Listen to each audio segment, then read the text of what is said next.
மின் விளக்கை அழைத்து விட்டு மன்மத லீலையை தொடங்குவோம்.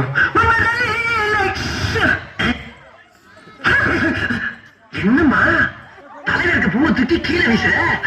ஓஹோ, கட்லி நிறைய பூ இருக்கிறா, இந்த பூ எனக்கு போறியா?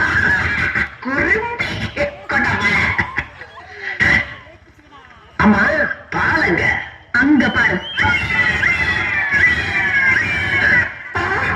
என்ன நான் குடிக்க வேண்டிய பால் பூனை குடிச்சுக்கிட்டு இருக்கு? ஓ, ஒரு வாயில்லா ஜீவனாச்சு குடிக்கட்டுமே ஊத்திட்டியாமா? உன்னோட இலக்கு சிந்தை நான் பாராட்டேன். நீ ஒரு புதுமை போய் புதுமை